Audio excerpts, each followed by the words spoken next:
Madame, monsieur, bonsoir, nous sommes le mardi 8 janvier 2019. Bonne fête à tous les Luciens et bienvenue pour cette nouvelle émission. Au cœur du mouvement des Gilets jaunes, de belles histoires se dessinent jour après jour. Et c'est le cas pour Henrik et Christelle. Une première rencontre lors de l'opération Orodator à Montluçon qui va se poursuivre au péage de Bizneuil. Une histoire de combat qui se termine en histoire d'amour. La littérature à Montluçon tient une grande place et afin de faire revivre les histoires d'autrefois, la carte postale et la photo restent de nos jours le seul support. De mythes-fiction, les recueils jour après jour qui l'assemblent dans de nombreux recueils.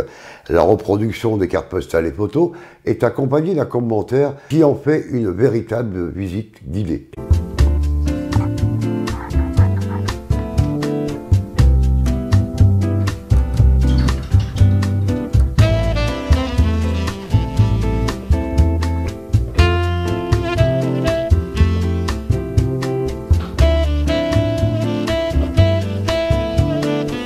Bonjour à tous, donc aujourd'hui nous sommes à la librairie Les Bourbons, donc dans le quartier médiéval de la ville de Montluçon, et nous avons rencontré donc Dominique Ficton qui est maintenant très connu par ses livres, et là il vient nous sortir un livre un petit peu plus sportif, il va nous en dévoiler un petit peu les teneurs et les aboutissants.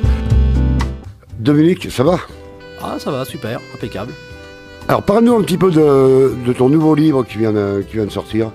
Eh ben donc, tout nouveau livre qui vient d'arriver pas plus tard qu'hier matin, on l'a eu in extremis, puisque j'étais en dédicace donc aujourd'hui toute la journée, et on l'a reçu hier matin. Donc il sort tout droit de l'imprimerie, donc c'est un nouveau livre sur les, sur les anciens sportifs montluçonnais.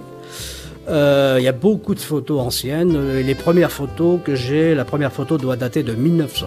Voilà, c'est une photo d'escrime, mais après il y a beaucoup de dossiers, il y a des dossiers sur le cyclisme, sur la boxe, sur le rugby, sur le foot, le basket, enfin tous les sports qu'on a connus au début du siècle et les sports un peu majeurs, on va dire. Voilà.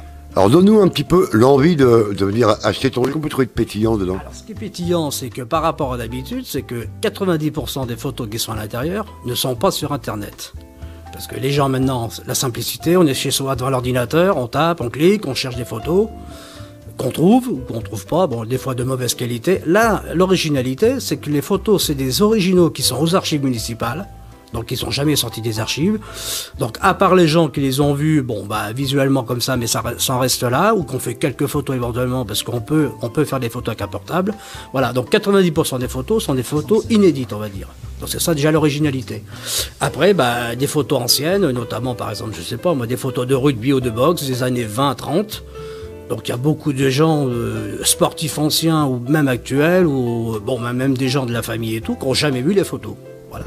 Donc je savais comme un almanach, on peut retrouver son père, son grand-père, on peut retrouver ses aïeuls. Voilà, bah c'est un peu ça. Moi je voulais l'appeler d'ailleurs au départ Almanach des sports, puis après bon j'ai changé le titre, mais c'est un peu ça, effectivement. Il y a beaucoup de gens, ce matin, des gens qui sont en dédicace, qui ont déjà retrouvé des gens de leur famille. Grand-père, même grand-mère bien sûr, parce qu'il y a des basketteuses par exemple du Stade Montluçonnais ou des Îlets qui ont joué au basket, donc, et qui se retrouvent dans le livre. Voilà.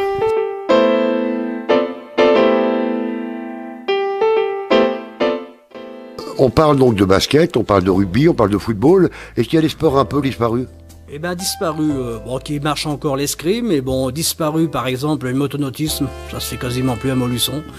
Il y a une trentaine d'années, 40 ans à peu près, il y avait pas mal de, il y avait des champions d'ailleurs de l'époque, de certaines, hein, père et fils. Donc j'ai mis le fils dans le livre, Philippe Descertaines. Donc ça, effectivement, on n'en voit plus du tout sur Montluçon. Alors après les sports comme la boxe, bon, ça existe encore, mais ça n'a rien à voir avec ce que c'était à l'époque. On peut se procurer ce livre où? Alors, on peut se le procurer, ou d'habitude, quand je sors un livre, dans les 2 semaines qui suivent, le livre est disponible, comme d'habitude, l'espace culturel Leclerc, Cultura, certaines librairies à Montluçon. Là, pour avoir l'exclusivité, pour tenir un peu en haleine, on va dire, les lecteurs, le livre, pendant 1 mois, va être que disponible, enfin, il n'y a que moi qui l'aurai. Donc, les gens qui veulent éventuellement avoir le livre peuvent me contacter, bah, le plus simple, ça va être sur Facebook. On va dire ce Messenger, voilà, les gens peuvent me contacter, laisser leurs coordonnées, et bien évidemment les gens qui habitent la région, bien évidemment je ne vais pas m'en aller à 50 km livrer un livre, les gens de Montluçon peuvent me contacter, puis voilà, je peux leur amener à domicile, il n'y a aucun problème.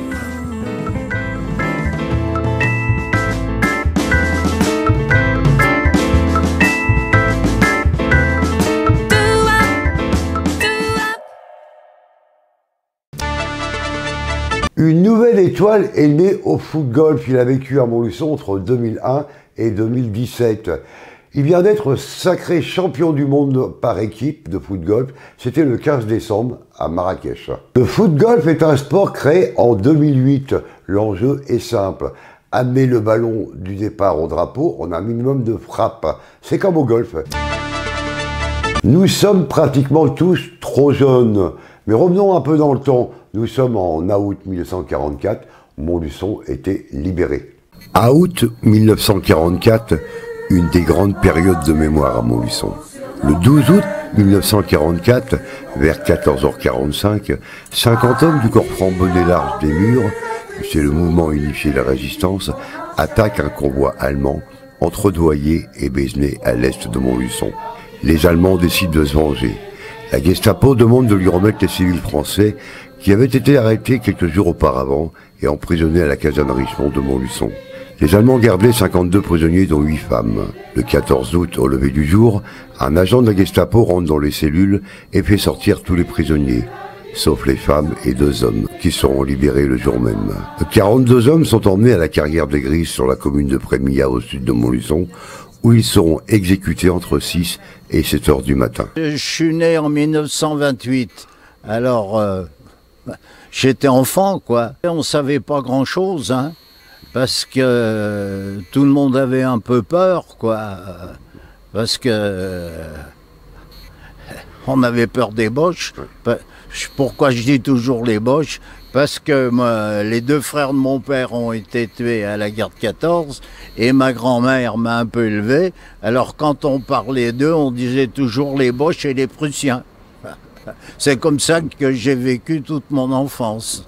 Il y avait eu la carrière des Grises et là, la carrière des Grises, je connaissais très bien puisqu'il y avait mon instituteur, Monsieur Besson, qui a été fusillé à la carrière des Grises et il faisait partie un peu de résistance avec mon père. Il venait souvent à la maison et on ne savait pas ce qu'il se disait, quoi. Ce que vous voyez bien, il y a plein de petits monuments un peu partout et c'est Georges Verneuil qui s'en est occupé pour faire ce petit monument en bas du vieux château, là. C'est grâce à Verneuil, ça. Mon père était parti se planquer dans la Creuse parce que on voulait venir l'arrêter, quoi. Et vous avez encore un souvenir de cette journée? Qu'est-ce qui vous a marqué? On a marqué que ça tirait un petit peu partout, quoi. On savait pas bien où ça tirait, mais moi j'étais avec ma mère, alors étant enfant, on sortait pas de trop, on a attendu que réellement qu'il y ait la libération, que les gars passent avec les tractions et nous disent qu'on pouvait sortir. Ça a dû être la fête? Ah bah oui, c'était la fête.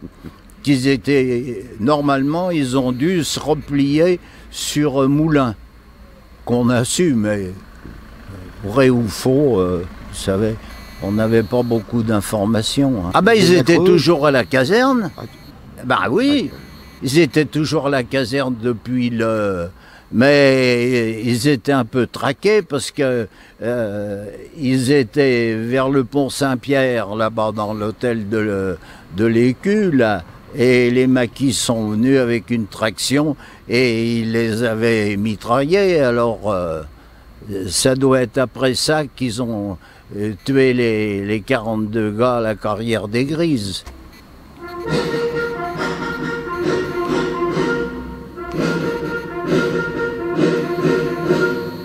En représailles et face au reflux progressif des troupes allemandes, les FFI décident d'attaquer la ville de Montluçon où se trouvait une importante garnison allemande. Ce sont près de 1500 FFI qui se rassemblent pour prendre la ville. Le dimanche 20 août, l'investissement est exécuté sans difficulté dans la matinée. Les FFI occupent les hauteurs situées à l'ouest et à l'est de Montluçon. Lundi 21 août. Au petit jour, la colonne allemande tient le quartier des Fours à Chaux où des civils sont abattus. Les Allemands, appuyés par les tirs de mortier, atteignent la caserne vers 11h30. Les Allemands font une sortie de la caserne avant de la réintégrer à 17h. Entre-temps, les combats ont fait rage. Le mardi 22 août, les Féfis resserrent leur étreinte malgré la pluie qui tombe depuis la veille. Les Allemands incendient des maisons, tout comme ils l'avaient fait la veille. L'ennemi vers 20h se dirige vers Domérat. Il est abattu, il fuit par Saint-Victor, Vernès, Causes. La victoire est à nous. Montluçon est libre. Nous sommes le 25 août 1944. Qu'est-ce qui se passe? Le 25 août 1944, disons, les combats étaient pratiquement terminés. Bon, oui, il faut dire que les combats de la libération de Montluçon sortaient un peu de l'ordinaire. Parce que c'était des combats urbains, alors que si vous voulez, les forces de la résistance avaient l'habitude de la guérilla, des embuscades, des sabotages. Et là, il a fallu affronter, disons, les Allemands, avec un armement beaucoup trop faible. L'idée est venue pour empêcher qu'il y ait un nouveau massacre comme la guerrière des Grises. À l'époque, la réunion des états-majors à Hérisson et tout ça, c'était, on craignait que soit renouvelé le massacre de la carrière des Grises. Parce que là, si vous voulez, il y a toujours eu de la résistance à Montluçon depuis le tout début, depuis 1940. Mais il y avait là, pour la carrière des Grises, disons, il n'y avait pas eu d'événement d'une grandeur nécessaire pour déclencher cette fouille, cette arrestation des commerçants. Les trois quarts étaient des commerçants. Donc c'était une famille où il y avait trois représentants de la famille. Je me souviens plus en tête si c'était les deux frères et le gendre ou le père, le fils et le gendre. Sauf que nous, de notre part, je peux vous le dire aussi, c'est que nous, les combattants, nous avions beaucoup d'amertume et de frustration. Parce que le but aurait été de bloquer la garnison à l'intérieur de la caserne et de les obliger à une capitulation sans condition. Ça s'est produit à quelques endroits. Et ainsi, la justice aurait pu identifier les auteurs de la carrière, du massacre de la carrière des Grises, les auteurs de certains de nos camarades massacrés, justement j'en reviens à l'armement, massacrés avec les chargeurs vides, c'est-à-dire qu'ils n'avaient pas pu se défendre. Devoir de mémoire, et puis mon arrière-grand-père et mon grand-père étaient résistants. Donc depuis toute petite, je baigne dedans, en fait, histoire de famille. L'association, il y avait plus ou moins personne, donc je me suis proposée, et voilà, et depuis 2009, je suis la présidente. Est-ce qu'il vous a laissé quelques souvenirs Ah oui, oui, oui. Dans votre tête? Écrit. Il a beaucoup écrit. Après, bah oui, par exemple, sortie de maquis avec ses compagnons, ils se sont fait attaquer par les Allemands. Il est resté tout seul, il est retourné chercher les corps la nuit pour les enterrer après, quoi. Enfin voilà, c'est des petits souvenirs, des bribes de souvenirs que je peux avoir quand j'étais petite qui me rappelaient. Et après j'ai eu les écrits où j'ai pu relire tout ça, quoi. Voilà. Le vendredi 25 août, la ville de Montluçon est libérée au prix de 42 Féfis tués au combat. Ah non, c'est les maquis qui ont libéré. Ah oui. Depuis 1946, la passion, la beauté, c'est à Montluçon, boulevard de Courtet. Une parfumerie traditionnelle avec des services très cocooning. C'est passion, beauté. Passion Beauté, c'est une parfumerie traditionnelle. Et la parfumerie, elle existe depuis 1946, puisque c'est mes grands-parents qui ont monté voilà, la première parfumerie rue Baraton en 46. Ma maman leur a succédé en 75 et moi en 97. C'est une parfumerie, on va dire, assez classique avec toutes les marques de parfums, de soins, de maquillage. On a également un institut de beauté où on pratique toutes les épilations, les maquillages, les soins du corps, les soins du visage, des cures d'amincissement. On a changé de place pour se rapprocher un petit peu du cœur de ville, pour être un endroit un petit peu peu plus passant. On a choisi un magasin un petit peu plus petit, mais pour le côté cosy, cocooning, plus intime. Et voilà, et on est à l'écoute de nos clients et ravis de les servir tous les jours. Ce soir, donc, comme c'est l'inauguration, on a fait des ateliers particuliers qu'on fait de temps en temps au cours de l'année pour des animations particulières. Donc on a un atelier parfum. En fait, il y a une chercheuse du CNRS qui a développé un logiciel avec un algorithme pour trouver le parfum idéal. Donc on vous fait sentir des parfums à l'aveugle, vous les notez et il en ressort une liste de parfums qui sont des parfums susceptibles de vous convenir. On vend la majorité des produits qui sont présents dans ces autres enseignes-là. On a par contre de nombreuses marques en exclusivité qu'on ne trouve pas chez eux, des marques notamment 100% françaises. Nous avons le parfum citoyen, donc ça ce sont des parfums et pour hommes et pour femmes fabriqués intégralement en France, aussi bien au niveau de la fragrance que du packaging. On a la marque Algologie qui est une marque de soins fabriquée en Bretagne dans la baie de Penlan.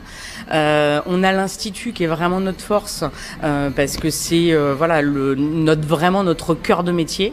Et puis voilà, on est une maison de tradition depuis 1946 et je pense que ça compte pour les clients. Yves YouTube, ça c'est un de nos collègues Passion Beauté qui est à l'île Rousse et qui, à force d'entendre des gens lui demander des parfums corse, a décidé de créer sa propre marque, donc qui s'appelle Yves YouTube. Donc vous avez 3 senteurs en eau de toilette pour hommes et femmes et après vous avez toute une déclinaison de parfums pour la maison, donc parfums d'ambiance, bouquets floraux et bougies. Passion Beauté, c'est un commerce de plus. D'abord on est en train d'en équiper d'autres, on fait même t'as vu, on a Bocage, on l'a équipé avec une boutique éphémère avec Motorama. Ce sont des idées pour justement animer le centre-ville qui se dépeuple parfois et derrière on a déjà une reprise. Quelqu'un d'autre qui reprendra au mois de février. Alors pour l'instant, bon, c'est un début, hein, c'est la première qu'on lance. Ça va sûrement devenir une mode qui permettra de relancer des endroits, de donner des chances à des personnes qui ont envie de se lancer sans trop de risques et permettre en même temps aux propriétaires de louer en attendant de trouver un preneur sur du long terme. Et c'est une pratique qui va devenir souple, 1 mois, 2 mois, voire parfois plus. On peut faire un bail un peu plus long et ça permet justement à des preneurs de se lancer sans engagement. Si ça marche pas, ben, ils peuvent arrêter. Et si ça marche, ben, on peut signer un bail 369 pour la suite dans des conditions plus acceptables pour eux. Aujourd'hui, bon, la mairie ne nous a pas donné d'objectif parce qu'on travaille évidemment en entente avec le maire. On a un maire qui est quand même plutôt dynamique, même si je ne suis pas toujours d'accord avec lui, hein, que tu sais pour la médiathèque d'ailleurs. Enfin, la médiathèque par rapport au multiplex. Mais en revanche, on a un maire qui est dynamique et qui joue bien le jeu. Ça vient embellir le boulevard de Courtrai, puis ça va faire une belle animation ce soir. C'est une excellente chose. Il nous en faut encore une vingtaine comme ça, et puis le boulevard sera relancé. Et je pense que ça peut arriver effectivement. L'effort de tous va payer parce que notre ville est une magnifique ville. Il y a de l'animation, des gens motivés aussi qui veulent venir s'installer. On travaille pour aller chercher des enseignes. Je sais aussi que l'association Cœur de Ville travaille notamment avec son président pour aller chercher des enseignes de l'activité. Donc je pense que l'année 2019 sera celle de la relance. Et en plus, ils nous ont même subventionné pour J'aime Montluçon Cœur de Ville. Ils nous ont bien aidés. Et ils ont rejoint la dynamique qu'on a créée avec J'aime Montluçon Cœur de Ville. Et ils ont vu les efforts que la ville a pu faire. Sous l'impulsion qu'on a créée, ils ont mis plus de manèges, il y a la grande roue, il y a le parking. Il y a le parking gratuit. Et puis en plus, maintenant, c'est plus 20 minutes, c'est 30 minutes. C'est 30 minutes. Dès la première minute. Et dès la première minute. C'est excellent pour les commerces. Et en plus, pour l'an prochain, on a déjà négocié 22 dates pour permettre, pour les moments de fête ou d'animation commerciale en cœur de ville, que ce soit complètement gratuit. Et on a notre petite peluche offerte pour 69 € d'achat. Ah, comment elle s'appelle? Alors elle n'a pas de nom, mais cette année c'est un Noël russe, comme vous pouvez le constater, avec sa petite matrioshka.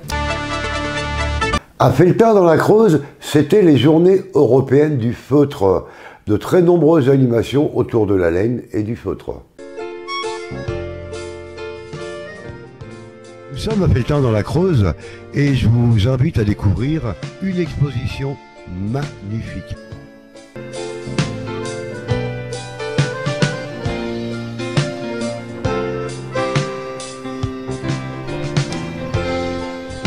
Ce sont les Journées européennes du feutre, donc la 5e édition. C'est un rassemblement en fait de professionnels plutôt du réseau laine, et donc ici le feutre en fait c'est juste la transformation de cette matière laine. Donc c'est de la laine en fait à la base qui est peignée. Donc comme on peut le voir justement sur la machine là-bas qui est une carde à essai, et ce qu'on peut faire également en fait avec un peigne à carder traditionnellement et qui est là et mécanisé, et bien en fait on range les fibres les unes à côté des autres, on les peigne, on les étire, et ça nous donne en fait un voile de laine qui va nous servir justement à préparer le feutre. En fait, le feutre c'est de la laine, et donc bien sûr les moutons ont la laine nécessaire. Alors après vous pouvez faire du feutre avec du poil, donc peut-être lapin, chèvre mohair, voilà. Toutes les laines, entre guillemets, donc toutes les races de moutons peuvent être utilisées pour le feutrage, en sachant que selon votre espèce de mouton, eh bien, la laine ne va pas être feutrable d'une même manière. Voilà, il y a des laines qui feutrent beaucoup moins bien et d'autres qui feutrent beaucoup mieux. Le mouton, traditionnellement, reste en fait vraiment la matière de base, donc cette laine, en fait. Felletin est la ville berceau de cet art de la tapisserie d'Aubusson, et effectivement on a un certain nombre d'élevages ovins en Creuse, alors plutôt localisés sur le plateau de Millevaches, et d'ailleurs Felletin est la porte d'entrée de ce plateau de Millevaches, et après sur d'autres parties de la Creuse effectivement, donc on a déjà la matière première.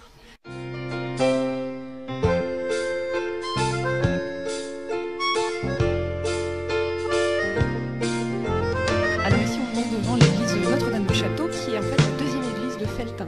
Ici regroupe à peu près 60 exposants, 60 créateurs d'art qui ont présenté en fait dans une double exposition, une exposition concours et une exposition plus libre en termes de réglementation, voilà leurs pièces. Donc l'exposition concours cette année s'intitule Feutre et matière en résonance, et le but c'était voilà d'engendrer des collaborations entre deux artisanats d'art différents sur une même pièce. Voilà. Ce soir à la télé, donc sur M6, un inédit de Patron Incognito, et sur W9 Speed. Donc bonne soirée à tous et portez-vous bien.